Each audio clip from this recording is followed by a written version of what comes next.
এই মুহূর্তে আবহাওয়ার গুরুত্বপূর্ণ খবর। আবহাওয়াতে অনেকটা পরিবর্তন আসা শুরু হচ্ছে ধীরে ধীরে। জলীয় বাষ্প প্রচুর পরিমাণে ঢুকছে, ফলে গুমোট গরম অনেকটাই কিন্তু বেড়ে গেছে। অস্বস্তিকর পরিবেশ তৈরি হচ্ছে। বৃষ্টি যেখানে হচ্ছে না সেখানে অনেকটাই অস্বস্তিকর পরিবেশ কিন্তু ভোগাচ্ছে। এই রকমই থাকছে, কিন্তু এরই মধ্যে যে পরিবর্তনটা জানাচ্ছে আবহাওয়া দপ্তর, যার ফলে 14 তারিখ থেকে 18 তারিখ পর্যন্ত বৃষ্টিপাতের ভালো সম্ভাবনা রয়েছে দক্ষিণবঙ্গ সহ একাধিক জায়গাতে, যেখানে এই কদিন কিন্তু ভারী বৃষ্টিপাতের দেখা মিলতেও পারে। 14, 15, 16, 17, 18 এমনটাই জানাচ্ছে ভারতীয় মৌসুম ভবন। আপনাদের দেখাবো সেই আপডেট। এর পাশাপাশি কিছু ঘূর্ণাবর্ত রয়েছে, ফলে জলীয় বাষ্প প্রবেশ হচ্ছে আস্তে আস্তে। এর ফলে বর্তমানে বিক্ষিপ্ত বৃষ্টিপাত এদিক ওদিক করে চলছে, কোথাও হচ্ছে কোথাও হচ্ছে না। এইভাবে মূলত বেশিরভাগ জায়গাতেই আমরা যেটা দেখছি যে মেঘ হয়তো তৈরি হচ্ছে, কিন্তু বৃষ্টিপাতগুলো কম কম এলাকাতেই হচ্ছে।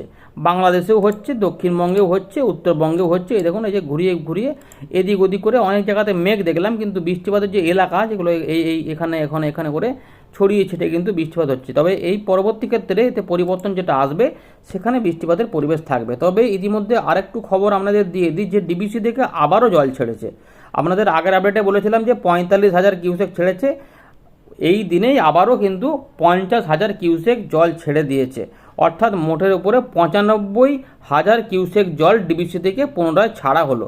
প্রতিদিনই অল্প অল্প করে ছাড়া হচ্ছে। প্রথমে 45 ছিল, আমাদের বললাম হচ্ছে যে ধীরে ধীরে কমাচ্ছে, কিন্তু আবার দেখা গেলো যে 50,000 কিউসেক জল ছাড়ছে। কারণ বৃষ্টিপাতের যে পূর্বাভাস হয়তো রয়েছে, তাতে হয়তো আরও হয়তো জল চলে আসবে, ফলে আগে থেকে হয়তো কিছু কিছু করে ছেড়ে দিচ্ছে, যাতে কিছুটা জল কমে যেতে পারে, হতে পারে এটা। কিংবা হয়তো আরও জল আসছে, যার যেগুলো হয়তো ছেড়ে দিচ্ছে। এই ব্যাপারগুলো রয়েছে। এবার বৃষ্টিপাত কিভাবে হবে, কোন দিকে হবে, সেগুলো আমরা দেখব। তার আগে একবার দেখে নিই বৃষ্টির পরিমাণটা, তারপর আমরা ভারতীয় মৌসুম ভবন আপডেটটা দেখাবো। বৃষ্টির পরিমাণে দেখুন কি পরিবর্তনটা এসেছে। এই যে পাঁচ দিনের মধ্যে দেখুন গোলাপি কালার দেখা যাচ্ছে। 10 দিনের মধ্যে টোটাল মিলিমিটার যদি আমরা মেপে দেখি, তাহলে এখানে বীরভূম, মুর্শিদাবাদ এখানে কিন্তু মোটামুটি 150 থেকে ওই দেখুন 130, 35, 80, 80, 200 আশেপাশে এই এলাকার মধ্যে থাকতে পারে, বাড়া কমা করবে। এছাড়া পশ্চিম বর্ধমান, পূর্ব বর্ধমান হয়ে নদিয়া ধরে আমরা হুগলি, 24 পরগনা দিকে গেলে সেখানে কিন্তু 200-250 কাছাকাছি, মোটামুটি 150 থেকে 200-250-এর মধ্যেই থাকবে। আর আরও উপকূলবর্তী কলকাতা, হাওড়া, দক্ষিণ 24 পরগনা ধরে মেদিনীপুর এগুলোতে গেলে, পুরুলিয়া, বাঁকুড়ার দিকেও, সেখানেও কিন্তু 200 আশেপাশে, কোথাও কোথাও দেখা যাচ্ছে 268, মোটামুটি 262, দেখুন 262 এরকম পাওয়া যাচ্ছে। তো এগুলো আমরা মাপলাম এগুলোতে। আর বাংলাদেশের বিভিন্ন অংশে কিন্তু খুলনা, বরিশালের দিকেও 200 থেকে 150 থেকে 200-250-এর মধ্যেই প্রায় থাকবে। ত্রিপুরার দিকেও রয়েছে এরকম। এবং বিহার, ঝাড়খণ্ড, উড়িষ্যাতে দেখা যাচ্ছে যে উড়িষ্যাতে অনেক কম রয়েছে অনেক এলাকাতে, কিন্তু ঝাড়খণ্ড এবং বিহারেও বৃষ্টিপাত রয়েছে। উত্তর দক্ষিণ দিনাজপুর, মালদার দিকেও আগামী 10 দিনে 100-150 মিলিমিটার রয়েছে। উত্তরবঙ্গ, আলিপুরদুয়ার, কোচবিহার এগুলোতে প্রায় 200-300 মিলিমিটারের মধ্যে, 250 থেকে 300-এর মধ্যে থাকতে পারে। আর মেঘালয় কিছু অংশে কম, কিছু অংশে বেশি, এবং উত্তরবঙ্গে কিছু এলাকাতে, উত্তর পূর্ব ভারতে মানে আসামের দিকে বেশ কিছু অংশে বৃষ্টিপাত রয়েছে। কিন্তু উত্তরবঙ্গে এখানে একটু বেশি দেখালো, কিন্তু আমাদের দক্ষিণবঙ্গে এখনও বৃষ্টিপাতের পরিমাণ এই যে এলাকাটা রয়েছে এইখানে কিন্তু অনেকটা বেশি আসতে পারে। তার মানে ভারী বৃষ্টিপাতগুলো ঠিক এই এলাকাগুলোতে হতে পারে। তবে সব জায়গাতেই সম্ভাবনা রয়েছে, যেগুলো বীরভূম, পশ্চিম বর্ধমান, পূর্ব বর্ধমান এগুলোতেও ভারী বৃষ্টিপাত থাকতে পারে। চলুন আমরা একবার দেখি যে এখানে ডিবিসি যে জল ছাড়ার কথা বলেছে সেটা আমাদের দেখিয়ে দিই, তারপর আমরা আবহাওয়া দপ্তর আপডেটটা দেখি। আমরা এখানে ফেরত আসছি এবং কোথায় কোথায় কী হবে না হবে আমরা ঠিক এই জায়গাতে চলে আসবো। মেঘ যেমন তৈরি হচ্ছে সেগুলো আমরা দেখবো, আরও কোথায় কী হয়। আপনার এলাকায় আজ কোনো বৃষ্টিপাত হলে অবশ্যই জানাবেন। গুমোট গরম আছে কিনা সেটাও কমেন্ট করে উল্লেখ করবেন। দেখুন বন্ধুরা, ইতিমধ্যে ডিবিসি থেকে আবারও জল ছেড়েছে কিনা। আমাদের আগের আপডেটটা দেখিয়েছিলাম যে 45,000 ছেড়েছিল, 10:36 সামথিংয়ে ছিল 12ই আগস্ট। আবার 12ই আগস্ট সন্ধ্যেবেলাতে আবারও কিন্তু 50,000 কিউসেক জল আবারও ছেড়েছে, অর্থাৎ 45 + 50 অর্থাৎ 95,000 কিউসেক জল আবারও কিন্তু ডিবিসি থেকে ছাড়লো। এবং সঙ্গে ফ্লাড ওয়ার্নিং মানে মাইথন এবং পাঞ্চেত থেকে যে বন্যা সতর্কীকরণ ডিবিসি থেকে কিন্তু করা হয়েছে, অর্থাৎ জল কিন্তু ছাড়ছে, প্রতিদিনই ছাড়ছে। 50,000-এর উপর জল ছাড়ছিল, আমরা দেখেছিলাম যে 12 তারিখে 45, তারপর আবার কিন্তু 50,000 কিউসেক জল ছাড়লো। অর্থাৎ হয় প্রচুর পরিমাণ আবার বৃষ্টিপাত ঝাড়খণ্ডে ঢুকবে, আর না হলে জল চলে আসছে, সেগুলো ছেড়ে যাচ্ছে, এরকমভাবে হতে পারে। এবারে আমরা দেখে নেব ভারতীয় মৌসুম ভবন কী বলছে। ভারতীয় মৌসুম ভবন দেখুন কী সিস্টেমগুলি সম্পর্কে কী বলছে। ঘূর্ণাবর্ত রয়েছে উত্তর পশ্চিম মধ্যপ্রদেশ এবং সংলগ্ন এলাকাতে, এবং একটু অক্ষরেখায় ঘূর্ণাবর্ত থেকে বাংলাদেশ পর্যন্ত বিস্তৃত রয়েছে। ঘূর্ণাবর্ত রয়েছে দক্ষিণ পূর্ব পাকিস্তান সংলগ্ন রাজস্থানের দিকে এবং মৌসুমী অক্ষরেখা তার স্বাভাবিক অবস্থানের কাছেই রয়েছে, এরকমই থাকবে। এবং যেখানে একটা আচ্ছা আরব সাগরটা বলছি না, আর একটা ঘূর্ণাবর্ত রয়েছে রয়্যাল সীমা থেকে ওদিকটায় কম মরিন এলাকা, আর একটা ঘূর্ণাবর্ত রয়েছে উত্তর পূর্ব আসামের দিকে। আচ্ছা, এবারে বৃষ্টিপাতগুলো নিয়ে একটু বলে দিই। আবহাওয়া দপ্তর নতুন কী খবর দিয়েছে দেখুন। উত্তর পূর্ব ভারত এবং এখানে আমাদের পূর্ব ভারত, উত্তর পূর্ব ভারত এবং পূর্ব ভারত, এখানে এই সপ্তাহে কি হবে না, ফেয়ারলি ওয়াইড স্প্রেড থেকে ওয়াইড স্প্রেড রেনফল হবে, হালকা মাঝারি বৃষ্টিপাত হতে পারে।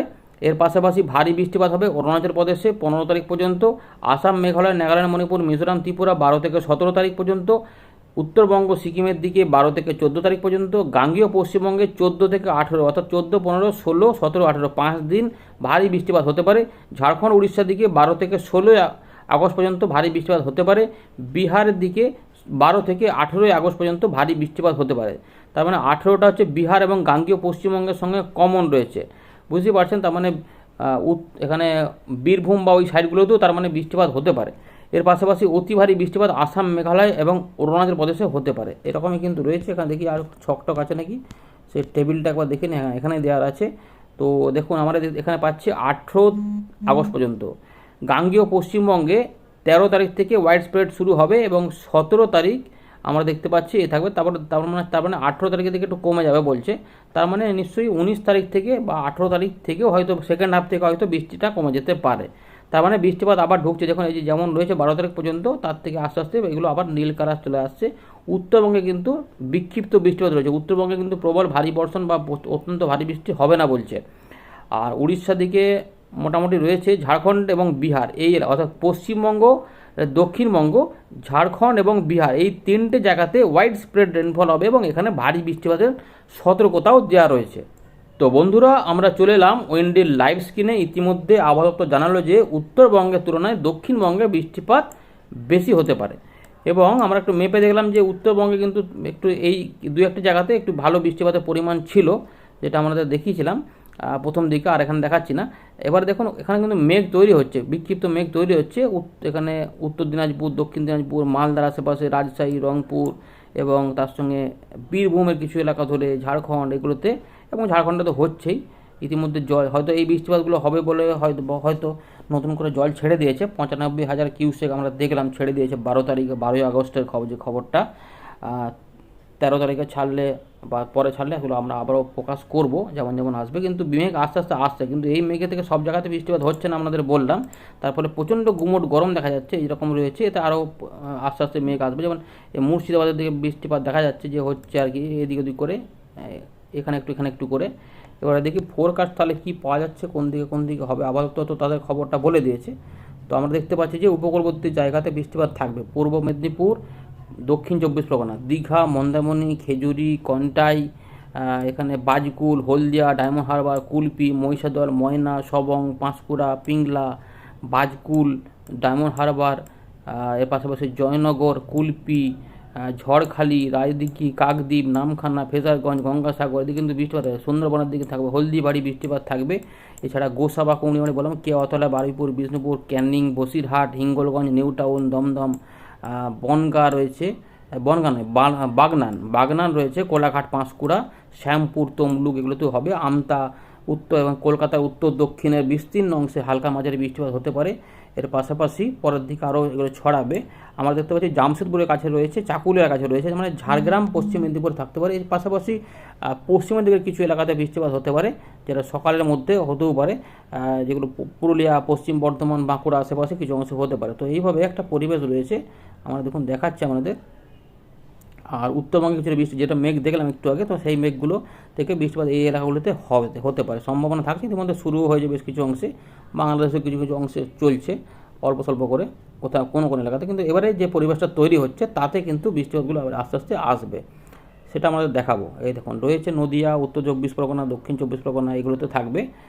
আর মেহেরপুরের কাছে রয়েছে বৃষ্টিপাত, এছাড়াও যশোর, এদিকেও থাকতে পারে। পরের দিকে আমরা দেখব সকালের দিকে কিছু অংশে একটু পরিষ্কার, একটু মেঘলা, আবার কিছু অংশে বৃষ্টিপাতের মতো মেঘ হয়ে থাকবে পরের দিকে। এবার 13-14 তারিখ থেকে আস্তে আস্তে পরিবর্তন হবে বলেছিলাম, এবং ধীরে ধীরে 14 তারিখ থেকে 18 তারিখের মধ্যে, তার মধ্যে 14 তারিখ থেকে 16 তারিখের মধ্যে বা 17 তারিখের মধ্যে তুলনামূলক একটু জোরালো হতে পারে। মূলত পশ্চিমের দিকে জেলাগুলির সঙ্গে উপকূলবর্তী জেলা এইগুলোতে একটু বেশি চান্স থাকবে। পুরুলিয়া, বাঁকুড়া, এখানে ঝাড়খণ্ড রয়েছে, উড়িষ্যার এই দিকগুলোতে রয়েছে। পুরুলিয়া রয়েছে পশ্চিম বর্ধমানের বিস্তীর্ণ অংশে। এর পাশাপাশি বাঁকুড়া, বর্ধমান, খড়গপুর, চাকুলিয়া, ঝাড়গ্রাম, গোপীবল্লভপুরের দিকেও আসবে, বেলদা, বালুচকের দিকেও আসবে।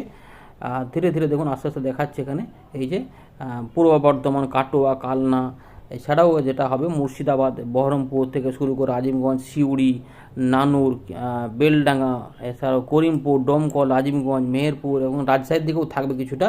এর পাশাপাশি যেটা হবে পূর্ব বর্ধমানের বিস্তীর্ণ অংশে হতে পারে, যেখানে গুসকরা, মঙ্গলকোট, ভাতার, কাটোয়া, কালনা। এর পাশাপাশি যেটা হবে এই যে নদিয়ার কাছে, কৃষ্ণনগরের কাছে, এখানেও কিন্তু থাকবে দেবগ্রাম, পাটলি, পূর্বস্থলী, এগুলো থাকবে, মেমারি। তার পাশাপাশি পান্ডুয়ার দিকে হবে, হুগলির দিকে চলে যাবে, এখানে মন্তেশ্বর, এগুলো থাকবে। এর পাশাপাশি গুসকরা, এবার সোনামুখী, বাঁকুড়া, পাত্রসাহের, বাঁকুড়া, দেখুন দুর্গাপুর, রঘুনাথপুর, আসানসোল, পুরুলিয়ার বিস্তীর্ণ অংশে বোকারো সহ এখানে ধানবাদ, এগুলোতে বৃষ্টিপাত আসবে। অর্থাৎ ওই জন্যে কিন্তু বৃষ্টিপাত বাড়বে, অর্থাৎ জলমগ্ন হতে পারে একাধিক জায়গা। এর পাশাপাশি লা নিনা সক্রিয় হচ্ছে, ফলে আস্তে আস্তে বৃষ্টিপাতের পরিবেশ কিন্তু তৈরি হবে। দেখুন মালদা, দিনাজপুর, এগুলোতেও বৃষ্টিপাত আসবে। রাজশাহীর দিকে দেখা যাচ্ছে বিহারে বৃষ্টিপাত থাকবে। এরপর আরও দেখুন পরের দিকে উত্তরবঙ্গে বৃষ্টিপাতগুলো কিন্তু থাকবে হালকা মাঝারি ঘুরিয়ে ফিরিয়ে। আসাম, গুয়াহাটি, তেজপুর, ডিব্রুগড়, এগুলোতে থাকবে, সঙ্গে কিছুটা সিলেট এবং উপকূলবর্তী এলাকাতে 14 তারিখের পর দেখুন বৃষ্টিপাতগুলো ধীরে ধীরে এবার কিন্তু ওয়াইড স্প্রেডটা আস্তে আস্তে একটু ছড়াবে। তখন বেশিরভাগ এলাকাতে বৃষ্টিপাত ছড়াতে পারে। মূলত হালকা থেকে মাঝারি মানের বৃষ্টিপাত থাকবে, এটা মাথায় রাখবেন। এরই মধ্যে কোথাও কোথাও মাঝারি থেকে মাঝারি ভারী বা বিক্ষিপ্ত ভারী বৃষ্টিপাত হতে পারে উড়িষ্যা, ঝাড়খণ্ডে থাকবে। পাশাপাশি আমাদের এই যে পুরুলিয়া, বাঁকুড়া, পশ্চিম মেদিনীপুর, ঝাড়গ্রাম, এইগুলোতে কাছে কাছে কিছুটা পূর্ব মেদিনীপুর, এই এলাকাগুলিতে মাঝারি থেকে ভারী বৃষ্টিপাত ধীরে ধীরে আস্তে আস্তে বাড়বে। 14 তারিখ হয়ে গেল, এটা 14 তারিখের পর আমরা দেখে নেব 15 তারিখে, 15ই আগস্ট, যেদিন আমাদের ভারত যে স্বাধীনতা দিবসে আংশিক মেঘলা থাকবে, একটু দমকা হাওয়া থাকবে। তবে দুপুরের আশপাশ থেকে কিছু অংশে বিশেষ করে মেদিনীপুর এবং দক্ষিণ চব্বিশ পরগনা, দক্ষিণ কলকাতা, হাওড়া, উত্তর কলকাতার দিকেও হবে পরের দিকে, আমরা দেখতে পাচ্ছি পরিষ্কার। পুরুলিয়া, বাঁকুড়া, এগুলোতেও বিক্ষিপ্ত হবে বৃষ্টিপাত। পাশাপাশি গোটা দক্ষিণবঙ্গ সহ বাংলাদেশের খুলনা, বরিশালের দিকেও বৃষ্টিপাত থাকার চান্স ভালোই রয়েছে। 15 তারিখ হয়ে গেল, 15 তারিখের বৃষ্টিপাত কিন্তু এইভাবে চলবে বিভিন্ন অংশে। এটা হয়ে গেল। ঝাড়খণ্ডেও বৃষ্টিপাত কিন্তু রয়েছে ভালো, দেখুন। এবারে 15 তারিখের পর 16 তারিখ উত্তরবঙ্গে এই সময়তে একটু মাঝারি ভারী বৃষ্টিপাত আসতে পারে। এর পাশাপাশি দক্ষিণবঙ্গের জেলাগুলিতে রাত থেকে সকালে দেখা যাচ্ছে অনেকটা বা একদম দিনাজপুর থেকে শুরু করে মালদা হয়ে বাংলাদেশের রংপুরের দক্ষিণ ভাগ হয়ে রাজশাহী, ঢাকা, খুলনা, বরিশাল, চট্টগ্রাম, ত্রিপুরা এবং গোটা সিলেটের দিকেও হালকা মাঝারি, পাশাপাশি আমাদের দক্ষিণবঙ্গের ঠিক এই এলাকাটাতে সঙ্গে খুলনা বিভাগের এই সংলগ্ন এলাকাতে কিন্তু একটু জোরালো বৃষ্টিপাত হতে পারে। রাত থেকে সকালে ঝমঝমিয়ে বৃষ্টিপাত কিন্তু নামতে পারে। এবং দেখুন ওই যে মাঝারি থেকে ভারী বৃষ্টিপাত কিন্তু দক্ষিণবঙ্গে কলকাতা, উত্তর চব্বিশ পরগনা, সুন্দরবন এলাকাতে হতে পারে, চান্স কিন্তু ভালোই রয়েছে। পরিষ্কার এটা আমরা দেখতে পাচ্ছি। 16 তারিখ হয়ে গেল, 18 তারিখ পর্যন্ত আবহাওয়া তো বলছে ভারী বৃষ্টিপাত হবে।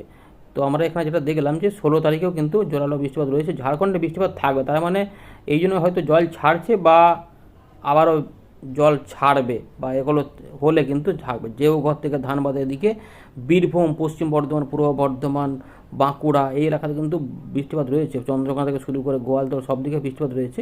16 তারিখের পর চলে যাচ্ছে 17 তারিখ, উত্তরবঙ্গে বৃষ্টিপাত থাকবে, দক্ষিণবঙ্গেও রাত থেকে সকালে বৃষ্টিপাত হবে।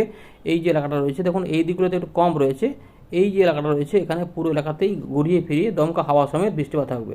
এবারে যেহেতু গুমোট গরম থাকছে, ফলে প্রথম দিকে যেটা হবে একটু বজ্র বিদ্যুৎ সহ বৃষ্টিপাত হতে পারে। দেখুন 16 থেকে 17-এর মধ্যে ভারী বৃষ্টিপাত হবে বীরভূম, মুর্শিদাবাদ, নদিয়া, কিছুটা পূর্ব বর্ধমান, কলকাতা, হাওড়া, হুগলি, 2 চব্বিশ পরগনা সহ 2 মেদিনীপুরের পূর্ব দিকগুলোতে, অর্থাৎ এই এলাকাগুলোতে, এবং সঙ্গে বাংলাদেশের রাজশাহী থেকে খুলনা বিভাগ এবং বরিশালের উপকূলবর্তী কিছু জায়গা এবং চট্টগ্রামের দিকেও মাঝারি থেকে ভারী বৃষ্টিপাত হতে পারে, হালকা মাঝারি বৃষ্টিপাতের পাশাপাশি। 17 তারিখ হয়ে গেল, বৃষ্টিগুলো একটু সরে যেতে পারে। দেখি এখানে 18 তারিখ পর্যন্ত বলেছে, কিন্তু ঝাড়খণ্ড এলাকা এই পশ্চিমের দিকে জেলাগুলিতে ভারী বৃষ্টিপাত হতে পারে হালকা মাঝারি বৃষ্টিপাতের পাশাপাশি। এটা চলে গেল 17 তারিখ। 18 তারিখের দিকেও দেখা যাচ্ছে যে ভারী বৃষ্টিপাত হলে ওই ঝাড়খণ্ডের সংলগ্ন কিছু এলাকাতে হতে পারে, আর বাকি অংশে হালকা থেকে মাঝারি মানের বিক্ষিপ্ত বৃষ্টিপাত একটু করে কিন্তু কমে যাবে। সম্ভবত 18 তারিখ দুপুরবেলার দিক থেকে পরিবর্তন হবে, যেটা অনেকটা হালকা হবে। তার মানে 18 তারিখ হয়তো এই 17 তারিখ রাত থেকে 18 তারিখ এই সকাল পর্যন্ত হয়তো কিছুটা বৃষ্টিপাত হতে পারে, দু এক জায়গাতে হয়তো ভারী বৃষ্টিপাত, এটার জন্য হয়তো বলেছে 18 তারিখ পর্যন্ত ভারী বৃষ্টিপাত হতে হতে পারে, এটা আইএমডি বলেছে। সেটা আমরা সেই জন্য এটা টেস্ট করে দেখে নিলাম, চেক করে যে ওখানে যা বলা হচ্ছে এখানে সেরকম পূর্বাভাস পাওয়া যাচ্ছে। কিন্তু তো দু জায়গাতেই মোটামুটি একটা কাছাকাছি ইঙ্গিত পাওয়া যাচ্ছে। 19 তারিখ থেকে এগুলো কিন্তু অনেকটা কমে যেতে পারে। আবার আমরা তো বলেছিলাম যে 21 তারিখের দিক থেকে কিছুটা বৃষ্টিপাত ঢুকবে, কারণ লা নিনা আস্তে আস্তে সক্রিয় হবে। 21 তারিখে দেখা যাচ্ছে জলীয়বাষ্প গিয়ে পাহাড়ি অঞ্চলে যাচ্ছে, ফলে ভুটানের সিকিমের পাহাড়ে প্রচুর পরিমাণে ভারী থেকে অতি ভারী বৃষ্টিপাত মনে হচ্ছে শুরু হতে পারে, এক্সট্রিম হেভি রেনফল। ওগুলো যদি পরপর শুরু হয়ে যায় তাহলে কিন্তু মাসের শেষে আবার উত্তরবঙ্গের দিকে বন্যা পরিস্থিতি উদ্ভব হতে পারে।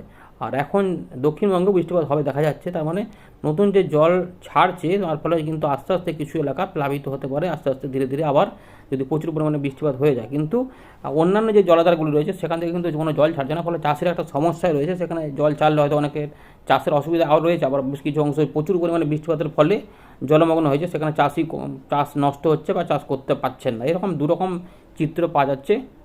ধন্যবাদ।